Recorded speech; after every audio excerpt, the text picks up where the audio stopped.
Seigneur pour sa présence. Et ce matin, le thème que j'avais envie de vous partager, qu'on discute ensemble, qu'on développe ensemble, c'est un exemple d'humilité. Je vais poser la question, je connais la réponse, mais selon vous, qui est l'exemple suprême d'humilité? Amen, c'est bien ça.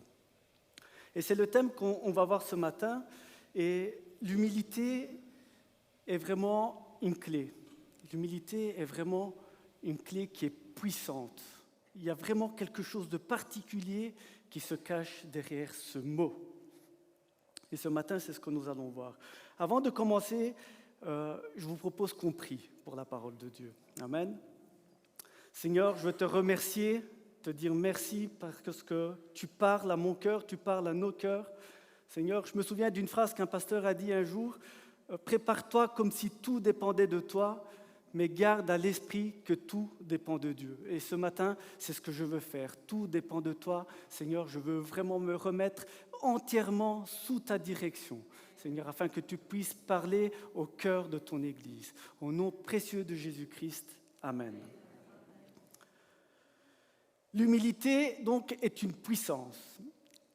À partir du moment où on comprend ce que veut dire le mot humilité et qu'on le met en pratique, il y a des choses qui se passent. D'ailleurs, Jésus dira à ses disciples, « Si vous savez ces choses, vous êtes heureux, pourvu que vous le mettiez en pratique. » L'humilité, selon la parole de Dieu, est vraiment quelque chose de primordial, d'important. C'est vraiment quelque chose qui est essentiel. On ne peut pas faire autrement que de rechercher l'humilité. Et comme passage, comme verset de la Bible, ce matin, j'ai choisi Philippiens 2, au verset 6, jusqu'au verset 9. C'est un passage qu'on connaît, hein. On ne va pas le décortiquer en tant que tel, c'est un thème, c'est une prédication thématique, il va nous aider plutôt comme tremplin de lancement, d'accord ? Lequel, existant en forme de Dieu, n'a point regardé comme une proie à arracher d'être égal avec Dieu. Mais il s'est dépouillé lui-même en prenant une forme de serviteur et devenant semblable aux hommes, et ayant paru comme un simple homme, il s'est humilié lui-même, se rendant obéissant jusqu'à la mort, même jusqu'à la mort de la croix. Le verset 9. C'est pourquoi aussi Dieu l'a souverainement élevé et lui a donné le nom qui est au-dessus de tout nom. Amen. C'est Philippiens. Philippiens. Depuis la nuit des temps, il y a une opposition entre l'orgueil et l'humilité. L'humilité fait partie intégrante de la nature de Dieu, car Dieu est amour, et l'humilité est un résultat. Tandis que l'orgueil est celle de Satan. Et je crois fermement que l'orgueil est une puissance qui nous tire vers le bas. Alors que l'humilité, comme on vient de le lire, est une vertu qui nous élève, qui élève notre âme, qui élève notre vie. L'humilité est la clé pour que nos vies puissent s'élever. Et il y a une histoire dans la Bible que vous connaissez certainement, c'est l'histoire du roi Saül. Qui connaît l'histoire du roi Saül? Oui, ça vous dit? Petit rappel. Je démarre quand David arrive, d'accord? Pour pas faire... Un jour, alors que le peuple d'Israël est en guerre contre Goliath, et toute son armée, Saül, il va assister à l'élévation d'un jeune homme. Et ce jeune homme s'appelle David. David, il arrive sur le champ de bataille et va combattre un géant. On connaît l'histoire avec les 5 pierres, la fronde, et c'est parti. Tout le monde avait peur de lui, mais pas lui. Et on connaît l'histoire, David va remporter la victoire. Et après ça, il va être enrôlé pour faire partie de l'armée de Saül. Et ce ne sera pas la dernière victoire de David. Il va en gagner beaucoup et beaucoup et beaucoup d'autres.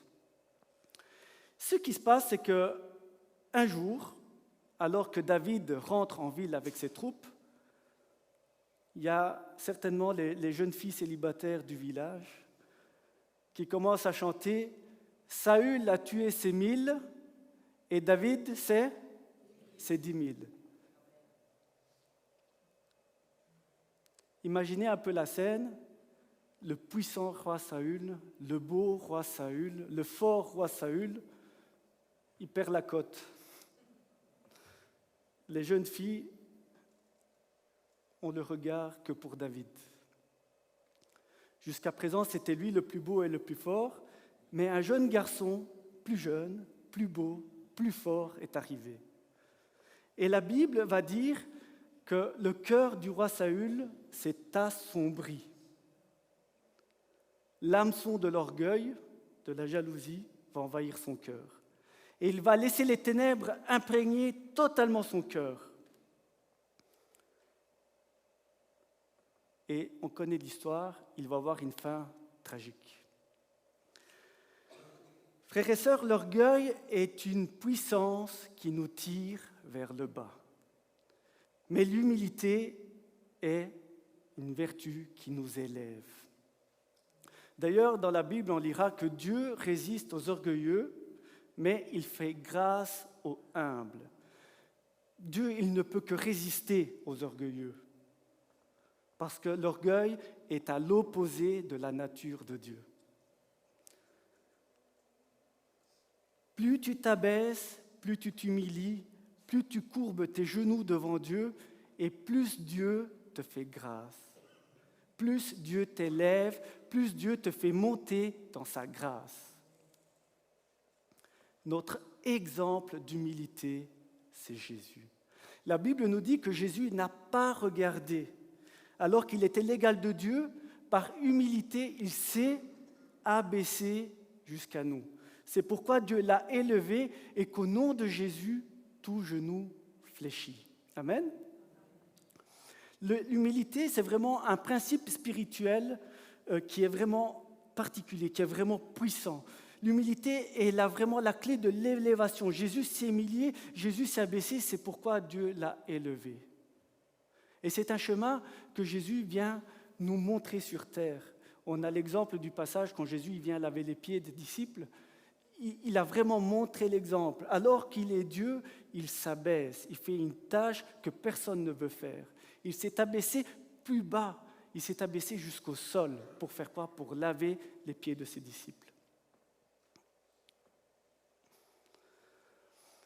L'humilité est vraiment quelque chose d'important si tu veux passer dans une dimension supérieure dans la présence de Dieu. Et pour cela, on doit vraiment rechercher cette humilité, cette vraie humilité. Mais avant de continuer, du coup, j'aimerais qu'on définisse un peu c'est quoi l'humilité. J'ai choisi quelques exemples parce que j'ai remarqué que même dans le dictionnaire, les définitions se mélangent. Un mot en amène un autre, une définition en amène une autre, mais finalement, ça manque de substance. Et voici quelques exemples que j'ai trouvés, et plutôt quelques exemples de ce que n'est pas l'humilité.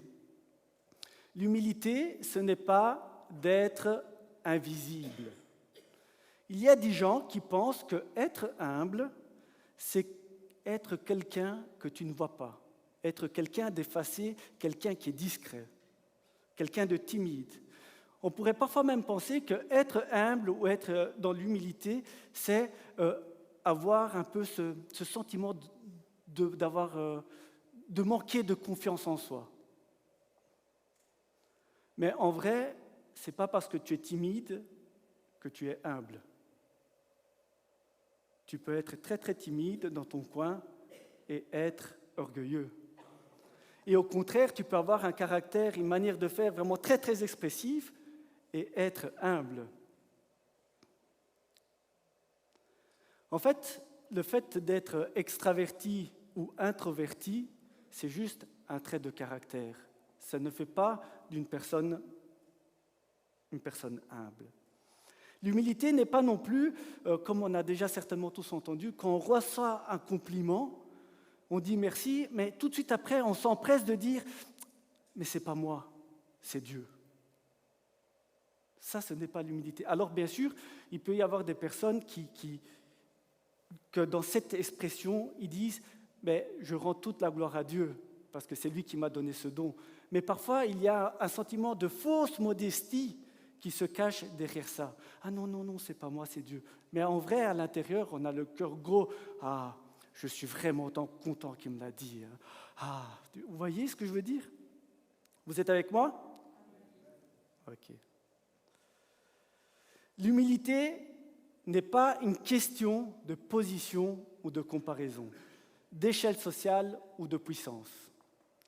Dans la Bible, Dieu donne son Fils par amour pour l'humanité, et Jésus, par amour du Père, il s'est dépouillé, il s'est abaissé, il s'est fait homme, il s'est dépouillé de sa divinité pour s'offrir volontairement en sacrifice, jusqu'à la mort à la croix. Dieu, qui est à la position la plus haute que je connaisse, lui s'est abaissé pour que moi, pour que nous puissions être élevés à travers la croix.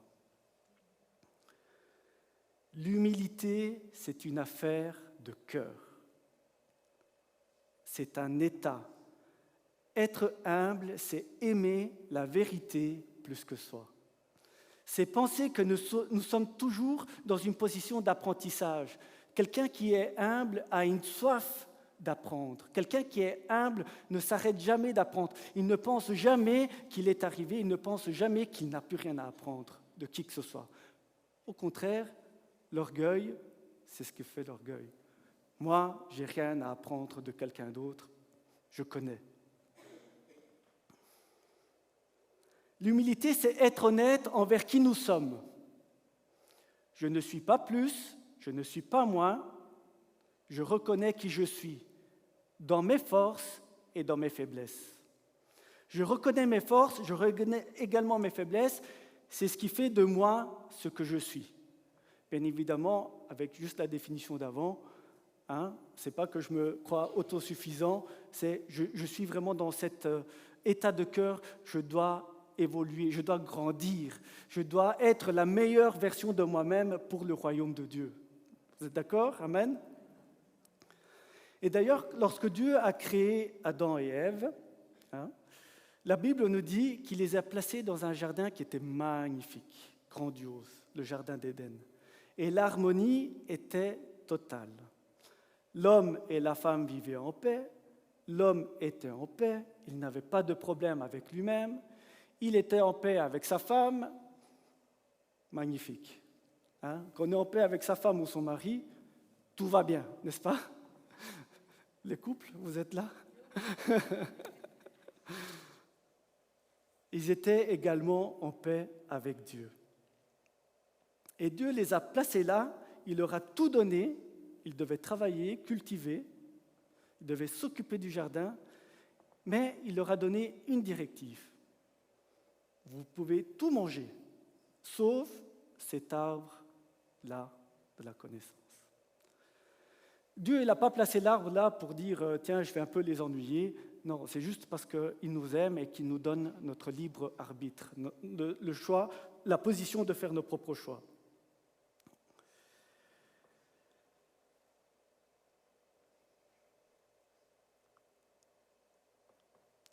Et la Bible nous dit qu'à un moment donné, il y a le serpent qui apparaît. Et qu'est-ce qu'il fait? Il vient lui dire « Hé Ève, tu as vu ce fruit comme il est beau? Tu veux le manger ?» Elle va dire « Ben non, nous avons reçu une consigne de la part de Dieu, nous ne pouvons pas, parce que si on le mange, on va mourir. »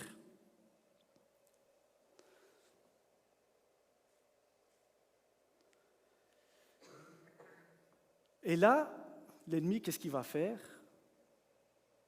Il va dire, mais t'es sûr? C'est pas ça qu'il a dit. Il a dit, mais en fait, ce qui se passe, c'est que Dieu sait que si tu manges ce fruit, vos yeux s'ouvriront et vous serez comme des dieux. Et de la même manière que Saül s'est fait happer avec les jeunes filles, Adam et Ève se sont fait happer avec ce beau fruit. L'hameçon est jeté. Alors que l'humilité, c'est « je reconnais qui je suis », la subtilité du diable, c'est d'avoir fait croire à Adam et Ève qu'ils pouvaient être autre chose que des hommes. Il leur a fait croire qu'ils pouvaient être des dieux.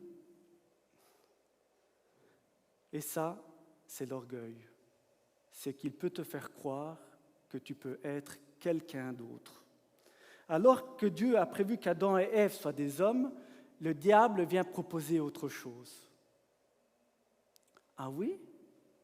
C'est vrai, je peux être comme un Dieu. Et qu'est-ce qu'ils ont fait? Ils ont mangé le fruit. Parce qu'ils voulaient être autre chose que ce que Dieu avait prévu qu'ils soient.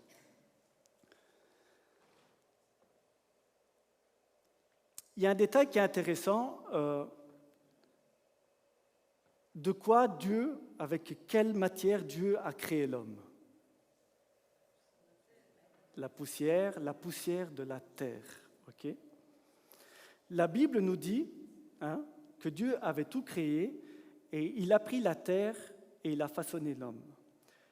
Et il a pris la première couche de la terre qui s'appelle, je ne sais pas comment on dit, mais je vais vous le dire comme ça, humus.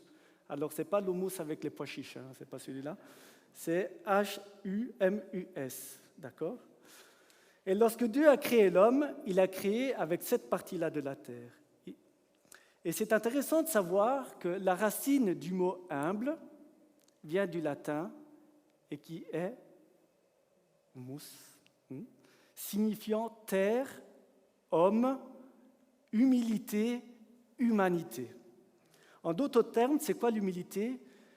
L'humilité, c'est que chaque être humain reconnaît sa propre humanité. Ce n'est pas un hasard ce que Dieu fait.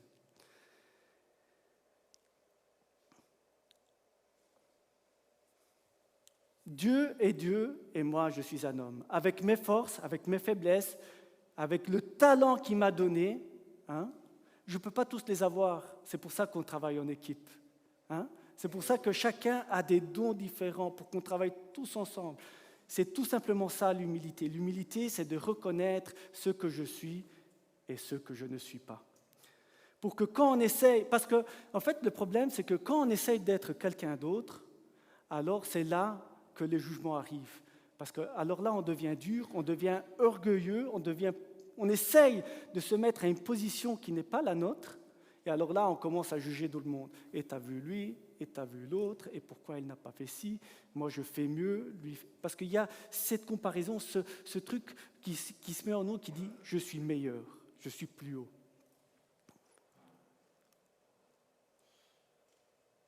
Et là, on n'est que apparence. En général, quand on est dans ce mood-là, nous sommes dans la comédie, nous sommes dans l'apparence. Je démontre. Alors qu'on n'est pas. Et quand on commence vraiment à réaliser ces choses-là, alors la vie, ma vie, commence à produire du changement. Et quand les gens vont essayer de vous attaquer, parce que quand les gens ils vont commencer à vous... Parce que les gens, ils ont toujours quelque chose à dire, et quand ils vont arriver et qu'ils vont dire, lui, il a tué 1000 et l'autre les 10 000, ça n'aura plus d'emprise sur ta vie. Parce qu'en réalité, je sais qui je suis. Je suis un enfant de Dieu, sauvé par grâce, au même titre que chacun d'entre nous dans cette Église. Et il y a une histoire dans la Bible avec Paul où lui-même il est attaqué. Les gens le critiquent. Pourquoi? Parce qu'ils disent que Paul n'est pas un vrai disciple. Parce qu'il n'a pas marché avec Jésus, comme les autres disciples. Et ça aurait pu le piquer. Paul, il aurait pu se dire, après tout ce que j'ai fait pour Dieu, après toute ma traversée, après tout mon chemin, il pourrait se rebeller. Mais au contraire, Paul il va dire quelque chose de vraiment surprenant. Il dit, c'est vrai, je suis le dernier des derniers. Vous avez raison, je suis qu'un avorton. Je ne suis qu'un rejeton de toute la portée. Et il finira en disant, mais par la grâce de Dieu, je suis ce que je suis, et sa grâce envers moi, elle n'a pas été vaine. Tout est grâce. Amen. Paul, il n'a pas essayé d'être quelqu'un d'autre. Il était ce qu'il était. Il dit, et il le dit, c'est vrai, j'ai persécuté l'Église avant de donner ma vie à Dieu. J'ai fait des choses qui ne sont pas glorieuses. Avec toutes mes faiblesses, avec toutes mes forces, avec toutes mes erreurs, avec tous mes échecs, avec toutes mes réussites, et tout ce que j'ai pu faire, je suis ce que je suis, mais sa grâce envers moi, elle n'a pas été vaine. Chère Église, l'humilité est la racine de toutes les grâces. L'orgueil précède la chute, c'est ce que la parole de Dieu nous dit. L'orgueil finit toujours par tirer vers le bas. Et même si tu penses que dans ton orgueil, tu t'élèves, dans ta position, tu crois avoir une position haute, l'orgueil, lui, il ne va pas t'empêcher de te faire chuter. C'est tellement important de pouvoir comprendre l'humilité, car Dieu le Père, s'est humilié en donnant son Fils à la croix. Il s'est abaissé et Jésus a honoré le Père en allant sur la terre. Et c'est pour ça que ce matin, nous sommes chacun de nous là, par la grâce et l'amour de notre Dieu. Si l'humilité est la racine de toutes les grâces, l'orgueil, lui, il est la racine de tous les péchés. C'est le péché originel, comme on dit. Et il n'y a rien de pire que l'orgueil. L'enfer existe à cause de l'orgueil. Satan existe à cause de l'orgueil. La Bible nous dit qu'un jour, un ange, qui s'appelle Lucifer, qui veut dire astre brillant, qui veut dire porteur de lumière, et pendant qu'un jour, ils étaient en train d'adorer Dieu au ciel, et qu'il commence à regarder autour de lui, et à un moment, pendant que tout le monde adore Dieu, lui, il se dit, toute cette adoration, elle pourrait être pour moi.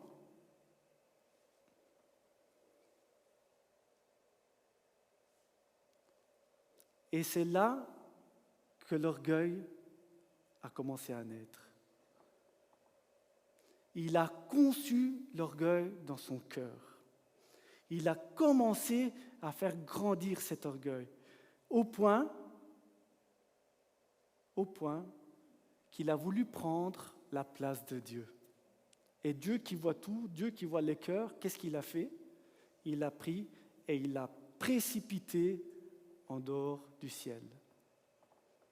Et dans cette image, je vois vraiment cette petite comparaison. L'orgueil fait chuter, comme Dieu a précipité. L'humilité élève, comme Jésus s'est sacrifié pour élever. Une opposition vraiment entre l'amour et l'orgueil. En d'autres termes, l'orgueil, ce n'est pas rien. L'orgueil, c'est une puissance qui est capable de transformer les cœurs. Si l'orgueil a été capable de transformer un ange de lumière en Satan, alors nous, qui sommes ici sur terre, à combien plus forte raison nous devons veiller sur notre cœur, afin de ne pas donner place à l'orgueil dans nos cœurs. S'il a pu transformer, parce que l'orgueil métamorphose, l'orgueil transforme. Il transforme la racine du cœur, il met de l'amertume.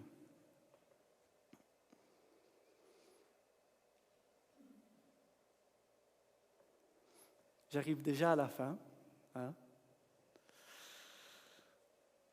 Notre Seigneur, si les musiciens veulent monter, comme ça, on va se diriger vers la fin.